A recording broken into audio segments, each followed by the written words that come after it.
Hello everyone, I'm Elizabeth and I've got some lovely rice papers to show you today. We've got some projects that I want to work through and this is all coming up soon on Create and Craft. So we're working with Imagination Crafts rice papers today. I'm going to show you some products and how I've made them work alongside the rice papers. So let's get to it. So this is a project that I really want to show you today because it's one of my favourite ones that I made.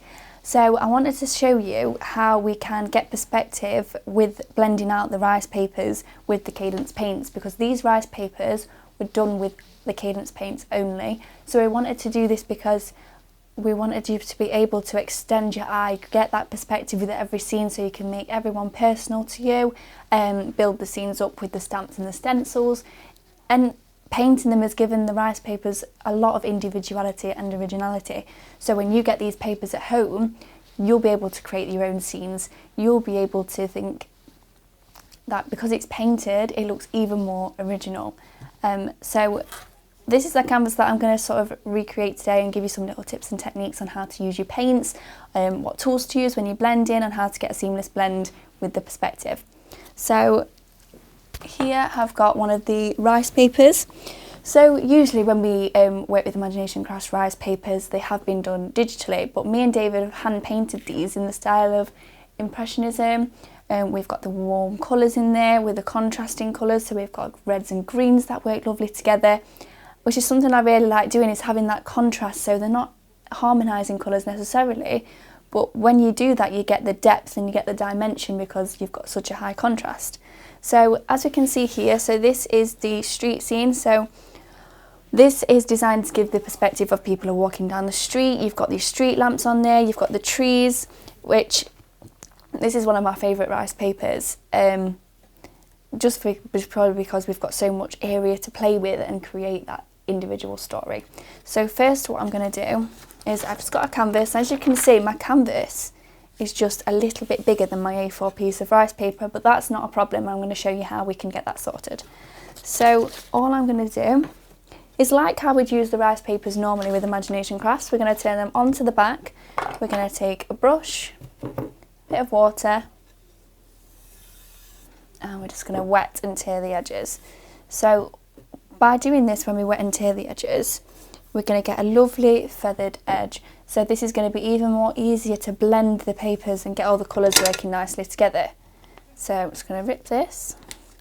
So all the fibres in the rice paper are going to blend so nicely and seamlessly into the canvas. So it's just going to look like one large piece.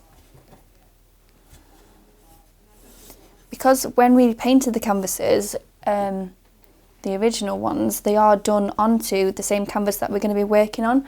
So when they were actually scanned into the computers to be made into rice papers, we picked up all that texture of the canvases. So when you actually apply them onto your projects, the blend does that as well, which it looks even more artist based, and it's so easy to create, even though all you're going to do is be building your scene up. And like I say, it can be different every time because there's a lot of different elements in there where we can keep building it. So just saturating the edges, and you can see, look how beautiful that just tears away. It's a really easy but simple and effective technique that we can do with the rice papers.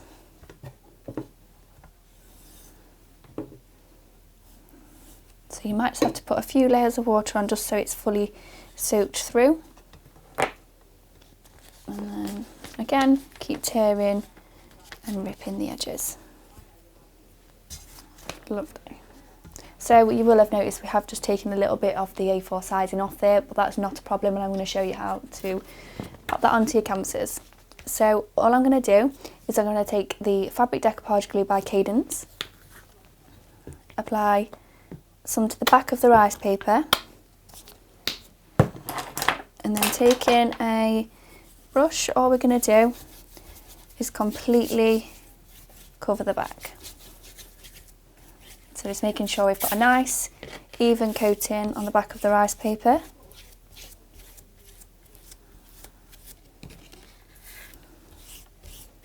This is really important because when we go to add the colour, you want it to be as flat and as even as it can be. There we are. So all we've done is pop that down, and then like I say, we want to make sure that all the edges have been coated on here, so when we put the paint on we're not going to see that that line. So keep going, keep working in the glue over the top. Just making sure it's extra flat. So lovely. And that's not to say that you can't just use one of the colours, so the Dora paints work really nice with this. So you could just edge it completely in Dora, so we've got that matte paint against the shine. That looks really nice as well, because again it's adding another layer of depth and dimension. So all I've done here is I've popped out some acrylics, and I'm going to take one of my stipple brushes. I'm going to go a little bit smaller, I'm going to go for this one. So what I like to start to do is I'm just going to map out where the pathway is going to go. So I might take just a bit of a smaller brush for the time, and I know that this colour is going to be blue, so I'm going to take a little bit of blue. So following this line down, we're going to map out where that perspective line is going to be. So the central point's here, and we're just dragging that line down. So I'm just going to take some more of this blue and stipple it. So I want to take it off the canvas, apply light pressure, and just blend it up. So as you can see here, I've used some purple as well, so I'm just going to go into red and keep blending. You can already see how well that's covering. I'm just going to keep going, keep going. So it's all about just looking at the colours. So as you can see, it's a little bit more purpley here, which means we need to go lighter with the tone of the purple. So all we do by that is add red. Bring it down. Keep going, and just to make sure that at the minute you can see this harsh line here. So what we need to do is apply less pressure and make the stipples a little bit more broken up. And keep going, you can take it right up if you want to, just so you can get that texture on there as well, just so you can fully see it. And then now you can see, as we get into this bit, the colour's going to change. So I'm just going to feather this off, because we're going to change our brush and we're going to feather it into a different colour. So here you can see, before you start stippling, we want to pick out the colours first. So as you can see here, we're going to go into orange, and you can see a little bit more purple that's going to come up through here. Then we're going to change it here, because this is where the shading is going to be, because this is the floor. So we want that light against the dark. So we're going to take the orange, and I'm going to show you now how to blend the colours so nicely together. So where the purple stopped, we've feathered it off. So I wanted to take a little bit of paint off the top of that brush, because it would have been too heavily loaded to blend. So if I would have started it here, I would have had to have keep on blending all the way into here, and then we've lost that perspective on the pathway. So start the paint there, and then meet, feather it off, and you will be picking up a little bit of purple off the brush, but look, you can see how it's just so nicely blending up and in. And it's sort of gone a little bit greeny, which is adding another nice colour. And then again, taking it off. Then I think I might just pick up a different shade, because you can see here it's going a little bit lighter. So bringing that up, again blending it into the orange, tapering it up, bringing it round.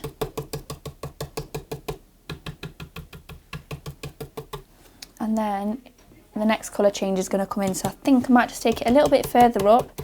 Again, the same technique, we're going to feather it off, so less pressure in the amount of paint with your stipple brush, blending it up, and then we're going to change back to purple. So I'm going to switch back to the original paint, because it's a very similar colour to what was the paint that we started out with. And again, taking it up onto the rice paper, going down, you can see the colours are blending together with the yellow that you've already put down.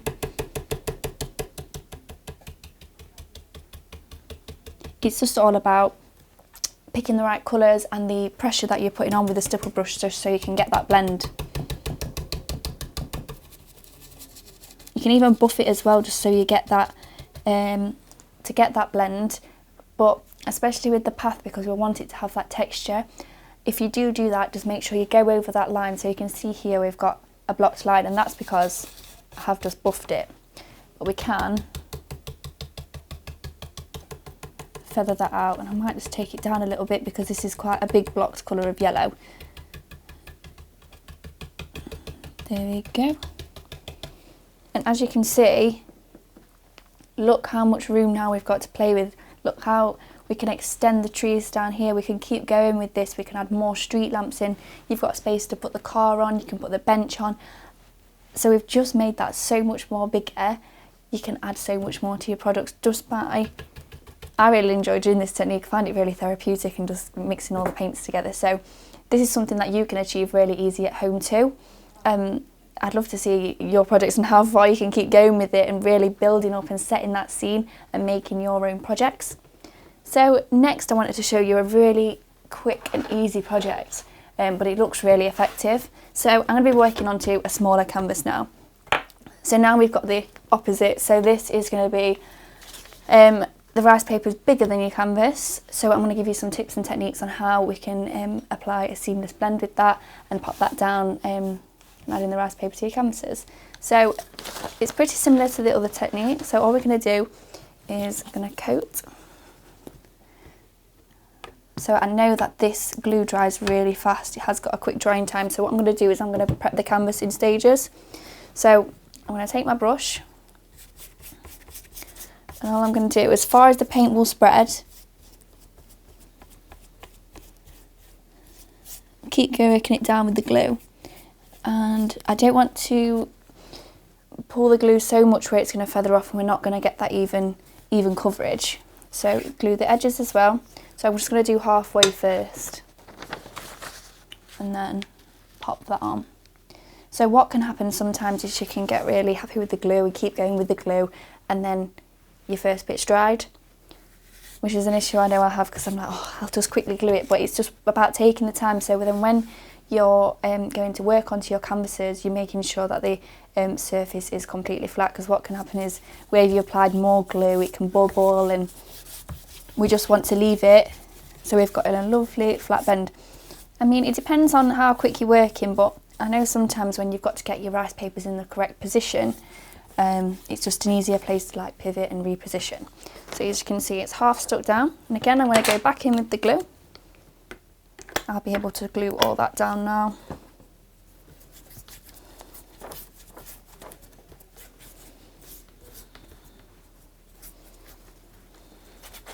Making sure that I glue all the way up to the edge.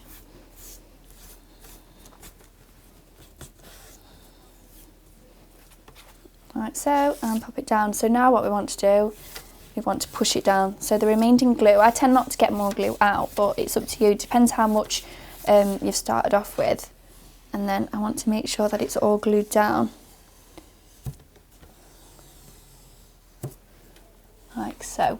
So as you can see, we've got a lovely even coverage with that now, and it's applied seamlessly onto the canvas. So I'm just going to quickly dry this off with the hairdryer.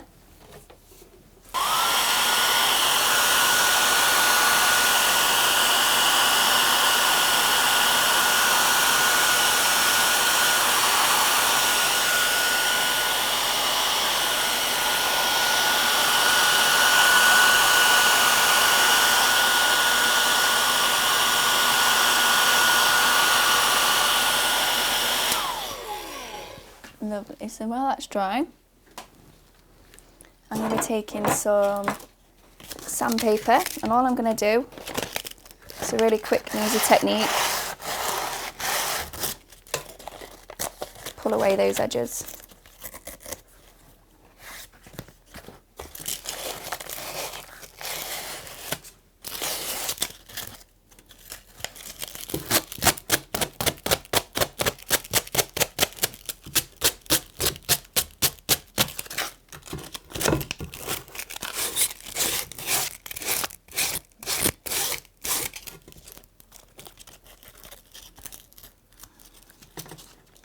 Now this is a really quick and easy technique to do.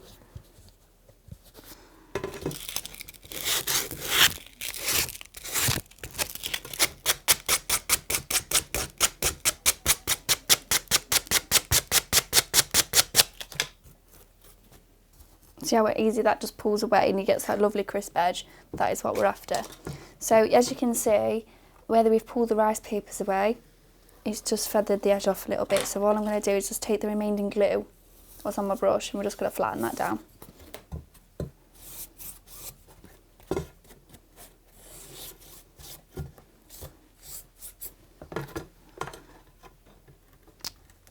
Look at that, really quick and easy to do that. And as you can see, where we painted them onto the canvas like what I said, you can see all the texture pieces, which I think looks really nice. It adds that artist look to it. So I'm going to show you the stencils next. So we've got 2 A4 stencils. So on it we've got the bridge. So when we designed the rice papers, we did the rice papers first, and then it was designed to fit onto, the stencils were designed to fit onto the rice papers. So you'll notice everything fits and slots together so effortlessly. So that's going to line up here. So when you're doing these pieces, make sure that wherever you want to put one of the items off the stencil, it fits. So we'll just plan it out a little bit. So I know that I want to put the bridge on here, but I also know that I want a woman to stand on the bridge. So what I'm going to do, I'm just going to put a little marker. So I'm just going to take a little bit of paint, or you can take a pen or a pencil. So I know I want my woman to stand roughly there. Okay, so when I take that off, that's my marker for where the woman's going to stand on my bridge. So I'm going to take the stamp. I think I'll take this one, the single woman. So I'm just going to take a little bit of ink, pop it onto a platform. Now because I'm stamping onto a canvas, I know I'm not going to get that crisp clean edge, which I don't mind because I'm going to paint this woman in. Okay, so just making sure that she's going to go on straight. You're going to line up that reference marker, pop it down, pop it on and press. Applying even pressure all over your stamp, keeping one finger down that you never move, and you work around it. Lovely, and I know that's really faint, but that's not going to be a problem because what we're going to do is going to take a little bit of black paint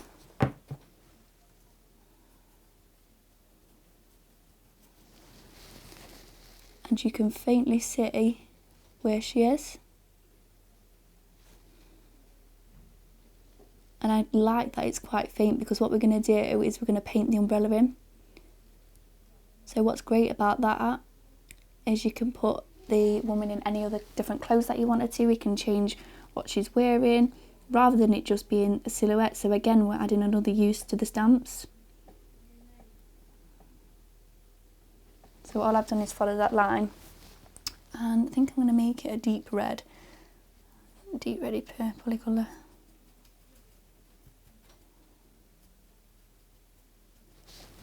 And then we're just going to follow the outline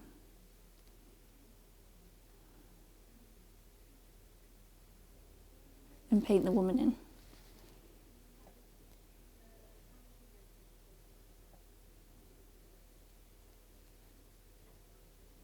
What I might do is overlay it with a little bit of the Dora. So I'm going to take a little bit of Dora red. So this is going to add a little bit of sparkle.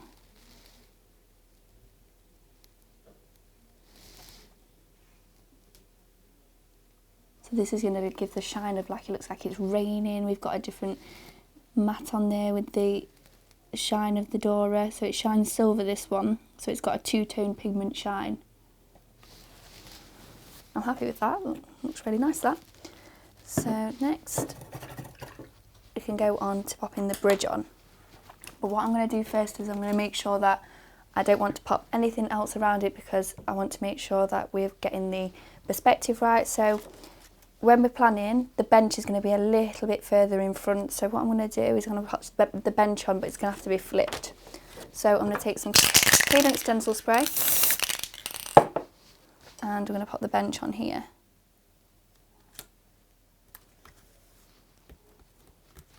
And then taking some black structure paste.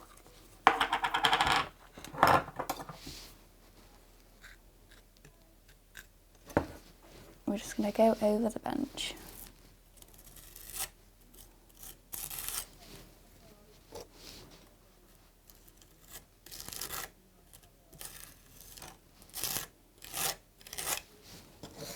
There we go, and then just take that off. Oh, I'm really happy with that. I always like taking the structure paste stencils off because it just gives that lovely crisp edge every time. And then I'm just going to dry that off.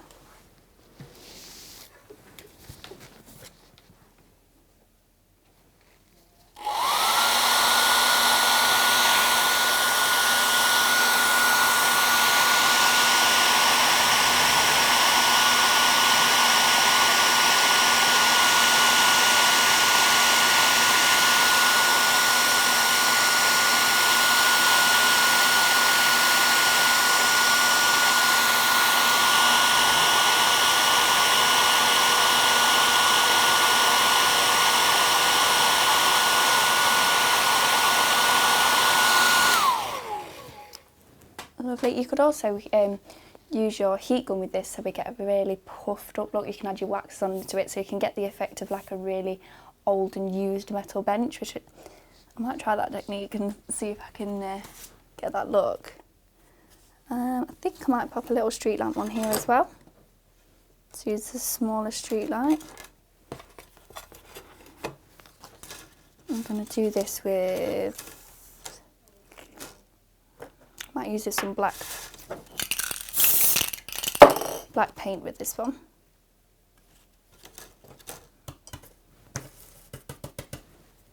And then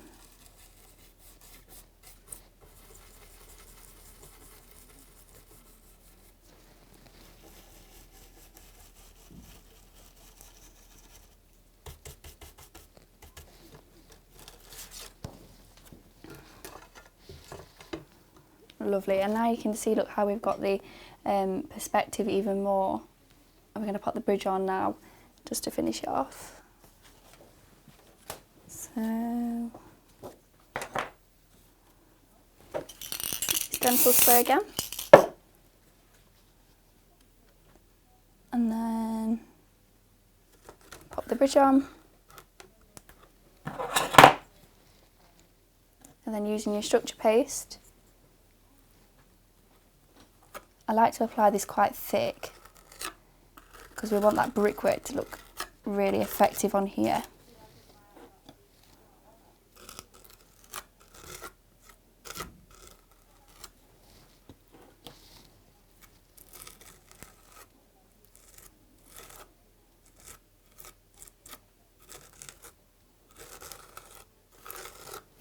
Lovely.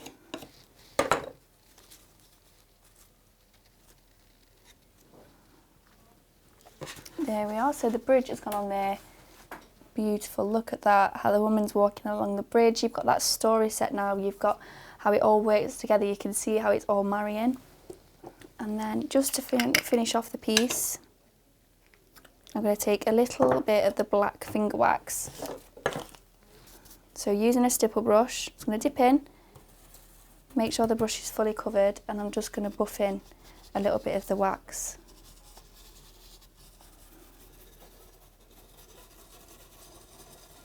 So this is just edging off your piece, it's giving it a frame and it's giving it a focal area to look at. So this just ties in the black, it gives the shading on it.